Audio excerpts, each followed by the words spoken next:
In 2002, Big Lurch was found naked and covered in blood on a Los Angeles street, his mouth and stomach containing human flesh and lung tissue. This wasn't a movie scene or a twisted music video concept. This was real life, and it marked one of the most disturbing criminal cases in hip-hop history. But here's what's even more chilling. He's not the only rapper whose story took a turn into unthinkable violence. 4 other MCs each have their own horrifying tales of how music careers became murder cases. What drives someone from creating art to committing the ultimate crime? Today in the trial of a rapper in New Orleans, Corey Miller, who goes by the name of C. Murder, is charged. But before we dive in, this video contains explicit descriptions of violence, sexual assault, and murder. It is intended for mature audiences, so viewer discretion is strongly advised. As always, remember to hit the like button, subscribe, and turn on post notifications to stay up to date with the channel. All right, let's dive into the video. Charged with the murder of a fan. If convicted, Miller could spend the rest of his life in prison. Los Angeles, April 2002. The city hums with life, neon lights, crowded clubs, and the pulse of hip-hop flowing through the streets. But in a quiet apartment on West 88th Street, something unthinkable is about to unfold. Antron Singleton, a 25-year-old rapper known as Big Lurch, is spiraling into a nightmare that will shock the world. Big Lurch was no stranger to the rap game. Born in Dallas, Texas, on September 15, 1976, he grew up with dreams of making it big. By the late 90s, he was carving out a name for himself in the underground scene, dropping tracks with a raw, gritty edge. His flow was menacing, his presence magnetic. He collaborated with artists like Mystical and Too Short, and his 2001 album, It's All Bad, hinted at a promising career. But behind the music, Antron was battling demons. In 2000, a car accident changed everything. Antron was hit by a drunk driver, leaving him with chronic pain and a fractured spine. Doctors prescribed painkillers, but they weren't enough. He turned to something far more dangerous: PCP. A drug notorious for its hallucinogenic and dissociative effects. PCP didn't just numb his pain, it warped his mind, pulling him into a world of paranoia and delusions. By 2002, he was living with a 21-year-old woman named Tynesha Isaias, a single mother trying to make ends meet. They shared an apartment, a fragile coexistence that would soon turn into a slaughterhouse. On the night of April 10, 2002, something snapped. Antron, high on PCP, descended into a psychotic frenzy. What happened next is so horrific, it's hard to stomach. If you're sensitive to graphic details, now might be the time to pause. But for those who stay, here's the unfiltered truth. Antron attacked Tynesha in their apartment. He didn't just kill her, he obliterated her. Armed with a knife, he stabbed her repeatedly, the blade sinking into her flesh with savage force. Blood sprayed across the walls, pooling on the floor. But the violence didn't stop there. In a state of drug-fueled madness, Antron tore open Tynesha's chest, cracking her ribcage like a butcher splitting bone. He reached inside, ripping out her lung. And then, he ate it. Raw. Blood dripping down his chin, he consumed parts of her body, his mind lost to the abyss. When police arrived, they found a scene straight out of a horror movie.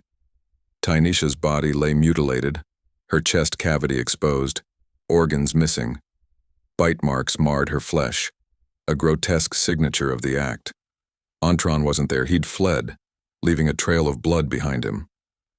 Hours later, officers spotted him wandering the streets naked, his body smeared with crimson. His eyes were vacant, his movements erratic. When they apprehended him, they found something even more chilling: human flesh in his stomach. Tynesha's flesh. Antron was arrested and charged with first-degree murder and aggravated mayhem. His defense? Insanity, triggered by PCP. He claimed he had no memory of the act, that the drug had turned him into a monster. But California law doesn't allow voluntary drug use as grounds for an insanity plea. The court saw a man who'd made choices that ended in slaughter. In June 2003, A jury convicted him. On November 7, 2003, he was sentenced to 2 consecutive life terms without parole. Big Lurch, once a rising star, was now a name whispered in horror. But what drove a man to such an extreme? Was it just the PCP, or was there something deeper, a darkness that had always been there, waiting to erupt? Tynisha Isaias, a young mother with dreams of her own, became a victim of that darkness. Her family was left shattered, her son orphaned. And Antron? He spent the last 2 decades in a cell, a ghost of the rapper he once was. The story of Big Lurch is a warning, a glimpse into how far a human can fall when drugs and despair collide. But it's not the only one. Across the music world, other artists have crossed lines, leaving blood and tragedy in their wake. If you want to come get it, I'm thumping. We shit split quick, fucking with this, you don't understand. This ain't your. New Orleans, 2002, a city alive with jazz, grit, and the rise of No Limit Records. Corey Miller, known as C Murder, was a star in this world. The younger brother of Master P, he had hits like Down for My Ends and a loyal fan base. But on January 12, 2002, his life would take a deadly turn. It was a typical night at the Platinum Club, a hotspot for local rappers and fans. Corey was there, surrounded by his crew. Among the crowd was 16-year-old Steve Thomas, a high school student and aspiring rapper who idolized Corey. But what started as a night of music ended in gunfire. According to witnesses, an altercation broke out. Corey, armed with a handgun, allegedly fired into the crowd. A single bullet struck Steve in the chest, piercing his heart. He collapsed, blood pooling beneath him as chaos erupted. Steve was rushed to a hospital, but it was too late. He died on the operating table, his dreams snuffed out at 16. Corey fled the scene, but police tracked him down. He claimed self-defense, saying he'd been jumped by a group and feared for his life. But the evidence told a different story. A single shooter, a single victim, and a trail of witnesses pointing to C Murder. In 2003, Corey was convicted of second-degree murder. The courtroom was a circus. Fans protested outside, claiming he'd been framed, while Steve's family demanded justice. Corey was sentenced to life without parole, a fall from grace that shook the hip-hop world. Over the years, he's fought for appeals, citing coerced witnesses and judicial bias. But as of 2025, he remains behind bars. Corey's story is one of talent tainted by violence, a life sentence sealing his fate. But was Corey a cold-blooded killer, or a man caught in a moment of chaos? The truth remains murky, buried under years of legal battles and divided loyalties. One thing is certain: a young life was lost, and a rapper's legacy was forever stained. The rest of his life in prison. Did you see C Murder? I did. Didn't what? Before we continue on, if you are enjoying the video so far, please remember to hit that like button and subscribe to the channel. And if you don't like it, let me know down in the comments. Your support truly means everything. All right, back to the video. Murder, C Murder? No, I didn't see murder. Did C Murder? Philadelphia, 1996. The city's hip-hop scene is thriving, and Christopher Roney, known as Cool C, is a local legend. His tracks like Glamorous Life made him a star in the 80s, but by the mid-90s, his career was fading. Desperate for cash, he made a choice that would end in blood. On January 2, 1996, Cool C and his accomplice, fellow rapper Steady B, walked into a PNC bank with a plan: rob it and disappear. Armed with guns, they demanded cash, their faces masked. But things went wrong. Fast. A bank employee triggered a silent alarm and police arrived within minutes. Officer Laretha Verde, a 43-year-old mother and the first female cop killed in Philly's history, entered the bank. Cool C didn't hesitate. He fired, the bullet tearing through Laretha's chest. She fell, blood soaking her uniform, as the robbers fled. The getaway was a disaster. Cool C and Steady B led police on a high-speed chase, their car weaving through traffic until they crashed.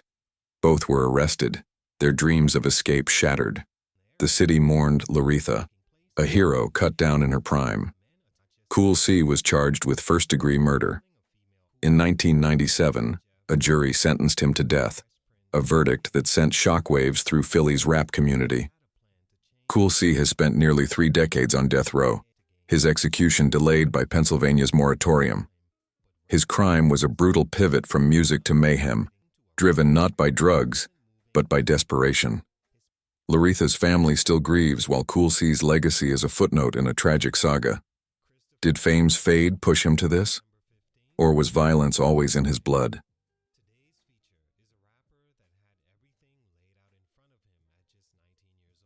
Our next story takes us to New York City, where the streets of Queens birthed legends like Nas and 50 Cent. In the late 90s, Trevor Coleman, known as G. Depp, was poised to join them. Signed to Bad Boy Records, he dropped hits like Let's Get It and toured with Diddy. But beneath the glamour, a secret was eating him alive. In October 1993, when Trevor was just 18, he was a different man, a street kid scraping by. One night he approached a stranger, 32-year-old John Henkel, in Queens. His plan was simple: rob him at gunpoint and vanish. But when John shot back, things spiraled. Trevor fired, bullets ripping through John's chest and abdomen. John collapsed, blood gurgling from his wounds, and died in an alley. Trevor ran, the crime buried in his conscience. For 17 years, Trevor lived with the guilt.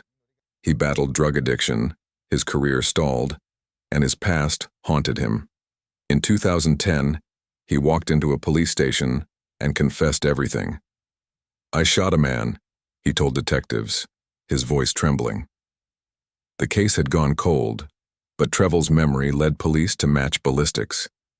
In 2012, he was convicted of second-degree murder, sentenced to 15 years to life. Trevor's crime wasn't drug-fueled madness, it was a moment of youthful impulse, followed by years of remorse. His confession stunned fans, a rare act of accountability in a world where silence is king. But for John Henkel's family, it came too late.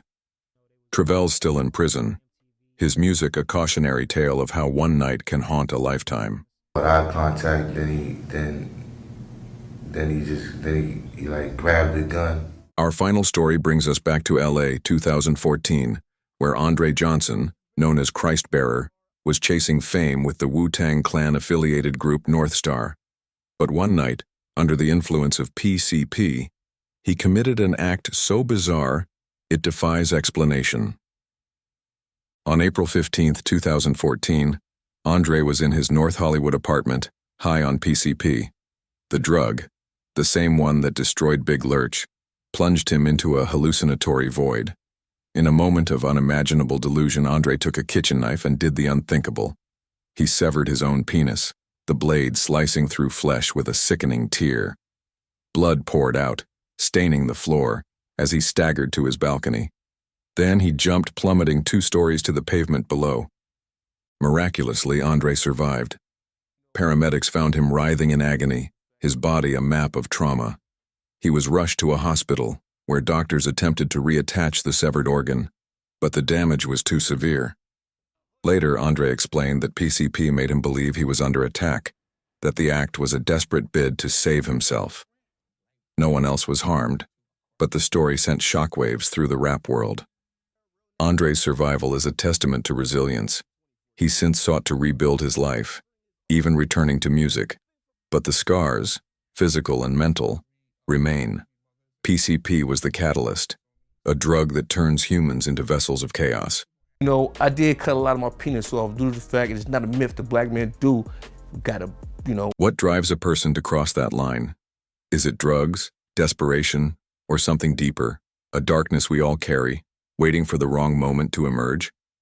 Tanisha Isaias, Steve Thomas, Laretha Baird, and John Henkel paid the ultimate price, their lives stolen by those they trusted or never knew. And the men left behind? Their shadows, their music drowned out by screams of their past. Thank you so much for watching. If you enjoyed this video and want to see more, then check out these videos on the screen now. If you have a topic suggestion, please send it to the email in the description, And as always, remember to like, comment, share the video, and subscribe to our channel. And remember, the only thing scarier than this story is missing out on our next video.